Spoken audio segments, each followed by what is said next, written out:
మనోజ్, నువ్వు నా బిడ్డవి. లక్ష్మీ ప్రసన్న, విష్ణువర్ధన్ బాబు, మనోజ్ కుమార్. నిన్ను ఎలా పెంచానురా నేను? అందరికంటే నిన్నే గారాభంగా పెంచానురా. నీకే ఎక్కువ ఖర్చు పెట్టి చదివించాలని ప్రయత్నం చేశానురా. నువ్వు ఏది అడిగినా నేను నీకు ఇచ్చానురా. కానీ ఈ రోజున నువ్వు చేస్తున్న పని బిడ్డల గుండెల మీద తంతారంటారే, అలా తన్నేవరా. మనసు ఆవేదనతో కింగిపోతుందిరా. నేను మీ అమ్మ ఏడ్చుకుంటున్నావురా. జర్నలిజం ఉన్నది లేనిది, లేనిది ఉన్నట్టు రాస్తున్నారా. నువ్వు నన్ను కొట్టడం ఏంట్రా? నా బిడ్డ నన్ను తాకలా. ఇద్దరం ఘర్షణ పడ్డాం కొన్ని కారణాల వల్ల. ప్రతి ఫ్యామిలీలోనూ ఉంటాయిరా ఇవి. లేనివాడు ఎవరైనా ఉంటే ప్రపంచంలో ఒకరున్నారేమో, 1% ఉంటుందేమో. అటువంటి వాళ్ళ ఇంటికి వెళ్ళి కాళ్ళు గడిగి నిద్ర పూసుకోవచ్చు. భారత భాగవత రామాయణాలు చూశావు కదరా. ఏమిటిది? మీ అమ్మ ఎంత కుమిలిపోతుంది ఈ రోజున హాస్పిటల్ చేరింది. నీ వల్ల హాస్పిటల్ చేరుతాను. చూడు మనోజ్, నీకు అన్నీ ఇచ్చిన ఈ రోజున నువ్వు నా గుండెల మీద తనడమే కాకుండా అపకీర్తి తీసుకొచ్చావు.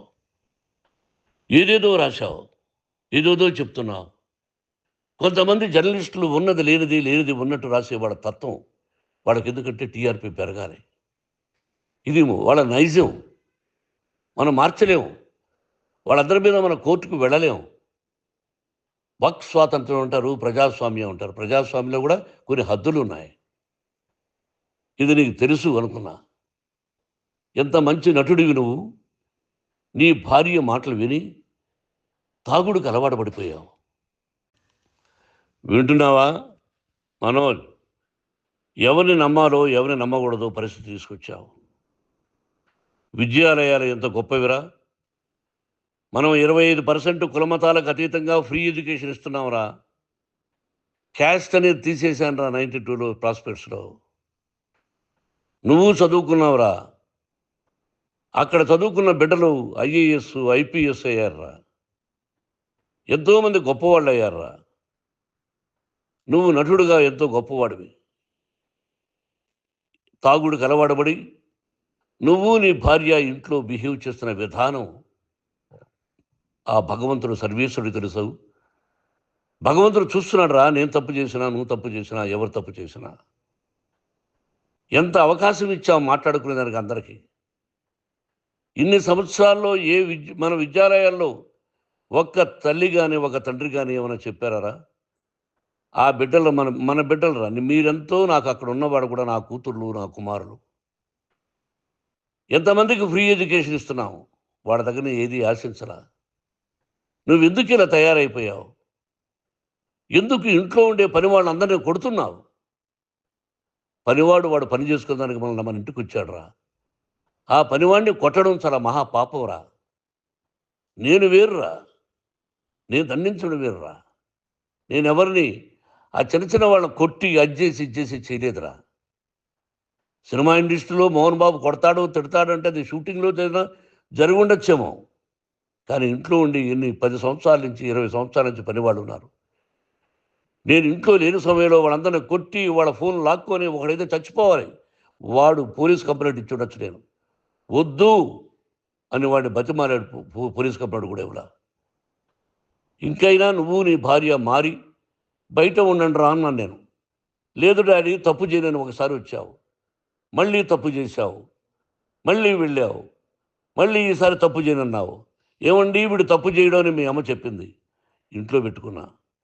మళ్ళీ నువ్వు చేస్తున్నది, ప్రతిరోజు నువ్వు తాగుతున్న విధానం నీకే తెలుసు. ఇది ప్రజలు నమ్ముతారా లేదా అనవసరం నాకు. నేను నీకు చెప్తున్నా, ఇంతటితో పులి స్టాప్ పెట్టాలి. 3 రోజుల నుంచి రకరకాలుగా రాస్తున్నప్పుడు నా మనసు ఆవేదనతో ఉంది. మళ్ళీ చెప్తున్నా, Mohan Babu university is greater than temples. Greater than temples.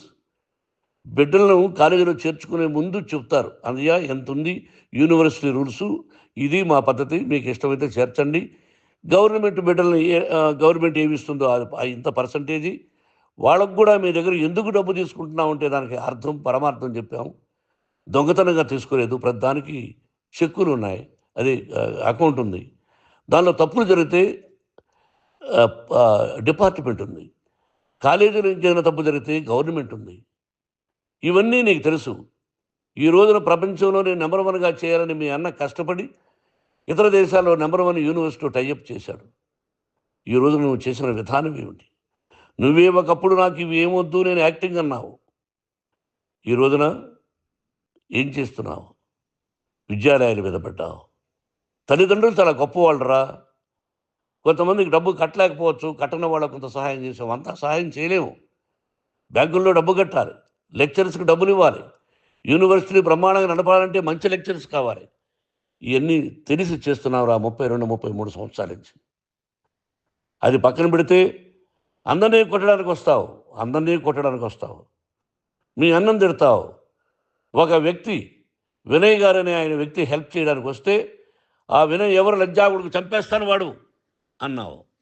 ఇవన్నీ ఎంత తప్పురా? అంటే మీ నాన్నగారికి ఎవరు సహాయం చేయడానికి వస్తే వాళ్ళందరినీ లజ్జాగుడుకులు అంటావు. చంపేస్తానంటావు. మీ అన్నను చంపేస్తానన్నావు. చంపరా చూద్దాం మీ అన్న నేనే అన్నా. తాకరా నీ ధైర్యం ఉంటే అన్నా. ఎంతమందిని చంపాలనుకుంటున్నావు? ఎంతమందిని చేయాలనుకుంటున్నావు? నువ్వు ఏం సాధించాలనుకుంటున్నావు? ఆలోచించుకో. ఈ ఇంట్లోకి అడుగు పెట్టడానికి నీకు అధికారం లేదు. ఇది నా కష్టార్జితం. మా నాన్నగారు 10 రూపాయలు 10 పైసలు కూడా ఇవ్వలేదురా. మంచి జన్మనిచ్చాడు మా నాన్నగారు. మద్రాసుకు వెళ్ళి వీధుల్లో అడుగు తిన్నానురా. ఒక పూట కూడా భోజనం లేకుండా అడుగు తిన్నానురా. న్యాయంగా మోహన్ బాబు తిడతాడు కొడతాడంటారు కానీ మోసగడనం లేదురా. నీట్ పార్లమెంటేరియన్గా బయట వచ్చానురా. నువ్వు నా పరువు ప్రఖ్యాతులు మంట కలిపావు. ఏమిటి నేను చేసిన అన్యాయం? నీకు జన్మనిచ్చాను. అదా నేను చేసిన పాపం. అందుకే ఇది నా ఇల్లు అన్నావు. నువ్వు నీ ఇల్లు కాదు. నీ కష్టార్జితంతో నువ్వు సంపాదించుకున్న ఇల్లు నీది. ఇది నా డబ్బు, నా కష్టార్జితం. నా కష్టార్జితంలో నేను పిలిస్తేనే మీరు ఇంట్లోకి రావాలి. అటువంటిది పోగొట్టుకున్నావు నువ్వు. ఆస్తులు అంటావా? ముగ్గురికి సమానంగా రాయాలా లేదా అది నా ఇష్టం. ఆస్తులు ఇస్తానా, లేకపోతే గంగపాలు చేస్తానా, లేకపోతే ఎవరికైనా దానధర్మాలు చేస్తానా, అది నాకు సంబంధించిందిరా. నా కష్టార్జితం రా. మీరు చేస్తున్న విధానం గుణగణాలు కావాలరా. మందు తాగచ్చురా. ఎంత తాగాలి? నేను కూడా 1 or 2 పెగ్స్ తీసుకుంటా. ఇది తప్పు కాదు, జనానికి తెలియాలి. నా డబ్బు ఇది. తాగి ఎవరిని కొట్లా. తాగి నేను తింటున్నా. అది ప్రజలకు అక్కర్లా. నేను తప్పు చేస్తేనే ప్రజలకు కావాలా. ఇవన్నీ ఉన్నాయిరా. ఇవన్నీ తెలుసుకో. జర్నలిస్ట్ సోదరులారా, మీకు నా గతాన్ని తెలుసు, నా భవిష్యత్తు, నేను ఎక్కడి నుంచి వచ్చాను కూడా మీకు తెలుసు. ఈ రోజున మీరు రాస్తున్న విధానం, నా బిడ్డ నన్ను కొట్టాడన్నారు. ఎంత తప్పు. ఈ రోజున నా బిడ్డ మీద కోపంతో అవును చెప్పచ్చు. కాదు, వాడు నా మీద చెయ్యెత్తలేదు. నేను ఘర్షణ పడ్డాం. ఘర్షణ వేరు, కొట్టుకోవడం వేరు. గాయాలతో హాస్పిటల్కి వచ్చి కుంటుకుంటుగా నడిచాడు. మళ్ళీ ఏమని పోలీస్ స్టేషన్కి వెళ్ళి చెప్పాడు.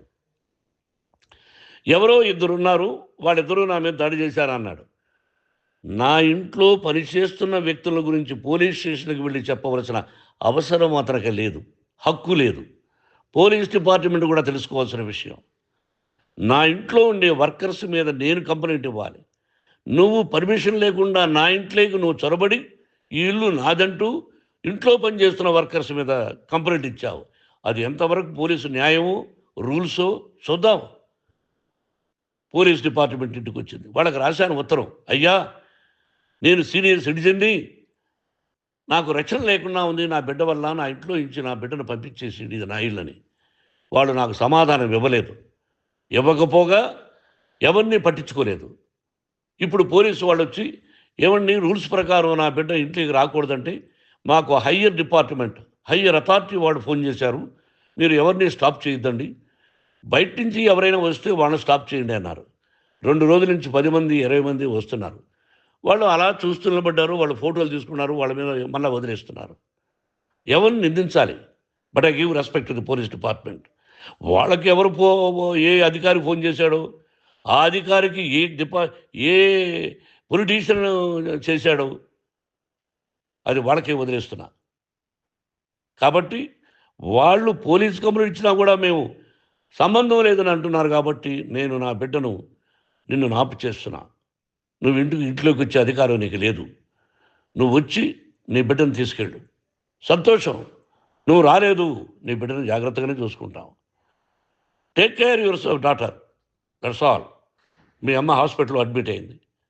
రేపో ఎల్లుండో మీ అమ్మను పిలిపించి బాగైన తర్వాత ఇదిగో నువ్వు నీ కొడుకు బిడ్డను తీసుకెళ్ళి వాడికి అప్పచెప్పని చెప్తాను పోలీసు వాళ్ళ ఆధ్వర్యంలో. ఇది 100% జర్నలిస్టు సోదరులారా, పులి స్టాప్ పెట్టండి. మీకు కుటుంబాలు ఉన్నాయి, మీ యజమానులకు కుటుంబాలు ఉన్నాయి. మీ కుటుంబాల విషయాలు, మీ యజమానుల కుటుంబాల విషయాలు మేము ఎవరు జోక్యం చేసుకోవాలా. మేము నటీనటులం. మాది తప్పుంటే నటుడుగా నన్ను ఫెయిల్యూర్ అని రాయండి, నా నటన బాగలేకపోతే రాయండి. బట్ ఇంటి లోపల సందులో నుంచి చూస్తూ తప్పు చేస్తున్నామని ఉన్నది లేనిది ఉన్నట్టు రాయకండి. మీకు నా హృదయపూర్వక నమస్కారాలు. ఇన్ని రోజులు హృదయపూర్వకంగా ఎంకరేజ్మెంట్ చేశారు.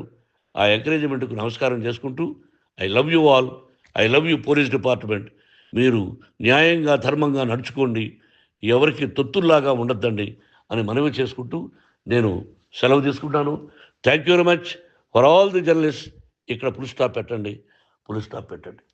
Thank you very much.